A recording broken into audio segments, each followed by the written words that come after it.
మంగళగిరి 12వ వార్డులో ఇంటింటికి తెలుగుదేశం కార్యక్రమాన్ని ప్రారంభించారు. ముఖ్య అతిథిగా టీడీపీ గుంటూరు పార్లమెంట్ ప్రధాన కార్యదర్శి పోతినేని శ్రీనివాసరావు హాజరయ్యారు. ఇంకా ఈ కార్యక్రమంలో రాష్ట్ర minorities finance corporation director MD Ibrahim, TDP నాయకులు సంకా బాలాజీ గుప్తా, ఎండి రఫీక్, షేక్ రియాజ్, ఇస్మాయిల్, ఎండి షరీఫ్, హన్నన్, మహమ్మద్ నజీర్, అన్వర్, చక్రవర్తి తదితరులు పాల్గొన్నారు. అనంతరం వారు మాట్లాడారు. గౌరవ తెలుగుదేశం పార్టీ జాతీయ పార్టీ అధ్యక్షులు ఆంధ్రప్రదేశ్ ముఖ్యమంత్రి వర్యులు నారా చంద్రబాబు నాయుడు గారి ఆదేశాల మేరకు, అలాగే మన మంగళగిరి శాసనసభ్యులు యువగళం నేత, ఈ రాష్ట్ర ఐటీ విద్యాశాఖ మార్చులు నారా లోకేష్ బాబు గారి పిలుపు మేరకు రాష్ట్ర అధ్యక్షులు వారు పల్లా శ్రీనివాసరావు గారి సూచనలతో రాష్ట్ర వ్యాప్తంగా చంద్రబాబు నాయుడు గారి ఆధ్వర్యంలో ఎన్డీఏ కూటమి ప్రభుత్వం ఏర్పడి 2 సంవత్సరాలు పూర్తి చేసుకున్న సందర్భంగా ఏదైతే ఎన్నికల ముందు ఎన్డీఏ కూటమి పార్టీలు చంద్రబాబు నాయుడు గారి నాయకత్వంలో సూపర్ 6 పథకాలు అమలులోకి హామీలు ఇచ్చి ఎన్నికలకు వెళ్ళడం జరిగింది. మనం చూసాం 164 సీట్లతోటి భారీ మెజారిటీతోటి ముఖ్యంగా మంగళగిరి నియోజకవర్గంలో నారా లోకేష్ బాబు గారికి 91,000 పైసలు మెజారిటీతో ఓటర్లు విజన్స్ అందించారు. గత ప్రభుత్వం 2019-24 మధ్యకాలంలో జగన్మోహన్ రెడ్డి ప్రభుత్వం వ్యవస్థలన్నీ కూడా నిర్వీర్యం చేసి రాష్ట్రాన్ని అప్పులు కుప్పగా చేసి రాష్ట్రాన్ని అధపాతాలను తీసుకెళ్తాం మనందరం చూసాం. రాష్ట్రంలో శాంతి భద్రతలు లేవు, పరిశ్రమలు తరలి వెళ్ళిపోయినాయి, అంధకారంలోకి రాష్ట్రాన్ని నెట్టడం మనం చూసాం. అటువంటి పరిస్థితుల్లో ఆర్థిక లోటు ఉన్నప్పుడు కూడా చంద్రబాబు నాయుడు గారు 2024లో అధికారం చేపట్టిన తర్వాత అభివృద్ధి సంక్షేమాన్ని రాష్ట్రంలో పరుగులు పట్టిస్తున్నారు. మచ్చుకు కొన్ని ఉదాహరణలు, అధికారం చేపట్టిన మొదటి రోజు నుంచే అంతకుముందు 3,000 రూపాయలు ఉన్న పెన్షన్ని 4,000 రూపాయలు చేయటం జరిగింది. అలాగే 6,000 రూపాయలు కూడా ఇస్తున్నారు పెన్షన్ రూపంలో. 10,000 రూపాయలు, 15,000 రూపాయలు కూడా పెన్షన్ రూపంలో అందజేస్తున్న ఘనత భారతదేశంలోనే ఒక ఆంధ్రప్రదేశ్లో మాత్రమే ఇస్తున్నారు, ఒక చంద్రబాబు నాయుడు గారి కుటుంబ ప్రభుత్వం మాత్రమే ఇస్తుంది.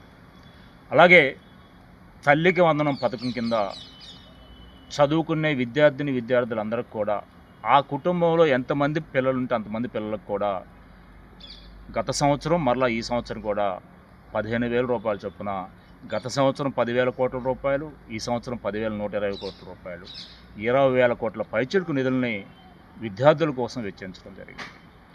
అలాగే రైతులకి సహాయం కింద గత సంవత్సరం 20,000 రూపాయలు అందించడం జరిగింది. అలాగే మహిళలకి స్త్రీశక్తి పథకం కింద ఉచిత బస్సు ప్రయాణం కూడా అందించడం ఈ రాష్ట్ర వ్యాప్తంగా కూడా. అలాగే ప్రతి కుటుంబానికి 3 గ్యాస్ సిలిండర్లు సంవత్సరానికి ఉచితంగా అందిస్తున్నారు. అలాగే ఈ రోజున ఆటో డ్రైవర్లకి ప్రతి సంవత్సరం 20,000 రూపాయలు అందిస్తున్నారు. అలాగే ఉడ్డెర కులస్తులకి మైన్స్ని వారికి కేటాయించి వారి ఆర్థిక ఉపాధికి తోడ్పడుతున్నారు.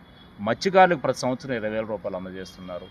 ఇలా చెప్పుకుంటూ పోతే అన్ని వర్గాల ప్రజలకు కూడా అభివృద్ధి సంక్షేమాన్ని చేరువు తీసుకెళ్తున్నారు. అలాగే మంగళగిరి నియోజకవర్గంలో తీసుకుంటే నారా లోకేష్ బాబు గారు వారు ఒకటే చెప్పడం జరిగింది మనందరికీ, మంగళగిరి ప్రజల కోసం నా ఇంటి తలుపులు 24 గంటలు తెరిచే ఉంటాయి, మంగళగిరి ప్రజలకు ఏ అవసరం ఉన్నా కూడా నేను మీకు వెనువెంటనే చేయగలను అని వారు ఏదైతే మాట ఇచ్చారో ఆ మాట ప్రకారం ఇక్కడ సీఎంఆర్ఎఫ్ రిలీఫ్ ఫండ్స్ కానివ్వండి, పెన్షన్స్ కానివ్వండి, అలాగే సీసీ రోడ్లు కానివ్వండి, డ్రైనేజీలు కానివ్వండి, కమ్యూనిటీ హాల్స్ కానివ్వండి, శ్మశాన వాటికలు కానివ్వండి, ఇలా చెప్పుకుంటూ పోతే 100 పడకల ఆసుపత్రి కానివ్వండి, కృష్ణానదికి రిటైర్మెంట్ వాల్ కానివ్వండి, అలాగే ఏ అవసరం ఉన్నా కూడా అనేక వేల మందికి స్కిల్ సెంటర్ ద్వారా ట్రైనింగ్ ఇచ్చి ఉపాధి అవకాశం కల్పిస్తున్న ఘనత కూడా లోకేష్ గారు చెందుతుంది. ఈ రోజున కూటమి ప్రభుత్వం 2 సంవత్సరాలు పూర్తయిన సందర్భంగా చంద్రబాబు నాయుడు గారి పిలుపు మేరకు మేము అందరం కూడా ఈ రోజున మంగళగిరిలో ఈరోజు ఉదయం నుంచి కూడా తిరగడం జరిగింది. అన్ని వార్డుల్లో ప్రజలను మేము అడిగాం, అమ్మ చంద్రబాబు నాయుడు గారి కూటమి ప్రభుత్వం ఎన్నికల ముందు ఈ హామీలు ఇచ్చింది, ఈ హామీలన్నిటి కూడా మేము నెరవేర్చుతున్నాము, ఏదో ఒకటి అర తప్పితే అన్నీ కూడా నెరవేర్చడం జరిగింది, అవి కూడా భవిష్యత్తులో నెరవేరుస్తాము, ఏ ఒక్కరు కూడా బాధపడటానికి వీల్లేదు. మరలా కూడా రాబోయే రోజుల్లో కూటమి ప్రభుత్వం రావాలి, ఈ రాష్ట్రం బాగుండాలన్నా, మనందరి భవిష్యత్తు బాగుండాలన్నా, మన పిల్లల భవిష్యత్తు బాగుండాలని మేము చెప్పడం జరిగింది. ప్రజలందరూ కూడా దానికి సమ్మతించడం కూడా జరిగింది. ఎందుకంటే రాబోయే రోజుల్లో మన పక్కన మన అమరావతి శరవేగంగా ముందుకెళ్తుంది. అలాగే పోలవరాన్ని 27 మార్చి కల్లా పూర్తి చేయబోతున్నారు. అలాగే రాష్ట్రంలో అనేక ప్రాజెక్టులు పూర్తవుతున్నాయి. పరిశ్రమలు తీసుకొస్తున్నారు. దాదాపు 23 లక్షల కోట్ల పెట్టుబడులు ఈ రాష్ట్రానికి రావడం జరుగుతుంది. భారతదేశంలో వచ్చే ప్రతి 100 రూపాయల్లో కూడా 25 రూపాయలు ఒక ఆంధ్రప్రదేశ్కి పెట్టుబడుల రూపంలో వస్తున్నాయంటే ఎంత నమ్మకం ఉండబట్టే చంద్రబాబు నాయుడు గారి మీద వ్యాపారవేత్తలు వస్తున్నారు. మనందరం కూడా గుర్తుపెట్టుకోవాలి. ఇవన్నీ పెట్టుబడులన్నీ కూడా ల్యాండింగ్ అయిన తర్వాత, అవన్నీ కార్యరూపం దాల్చిన తర్వాత 20 లక్షల ఉద్యోగాలు ఖచ్చితంగా ఇవ్వగలమని తెలియజేస్తూ, ఇప్పటికే 5 లక్షల ఇల్లు ఇవ్వడం కూడా పూర్తి చేయడం జరిగింది. మరలా ఇంకొక 5 లక్షల ఇల్లు నిర్మాణాలు జరుగుతున్నాయి. అవి కూడా ఇస్తారు రాబోయే రోజుల్లో.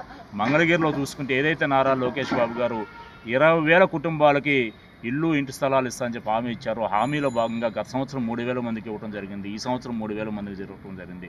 రాబోయే రోజుల్లో మిగతా వారికి కూడా ఇచ్చి, వారు ఇచ్చిన మాట ప్రకారం మంగళగిరిలో ఇల్లు లేని కుటుంబం ఉండకూడదనేది వారి ఆశయానికి అనుగుణంగా ముందుకెళ్తామని చెప్పి తెలియజేస్తూ, ప్రజలందరూ కూడా కూటమి ప్రభుత్వాన్ని ఆశీర్వదిస్తున్నారు. మేము గడప గడపకి తిరుగుతున్నాము, చాలా ఆనందంగా ఉన్నారని చెప్పి తెలియజేస్తూ, ఈ కార్యక్రమంలో పెద్దలు ఈ వార్డు మాజీ కౌన్సిలర్ బాలాజీ గుప్తా గారు, అలాగే మహమ్మద్ ఇబ్రహీం గారు, షేక్ రియాజ్ గారు, రఫీ గారు, ఇతర నాయకులు కూడా పాల్గొనడం జరిగింది.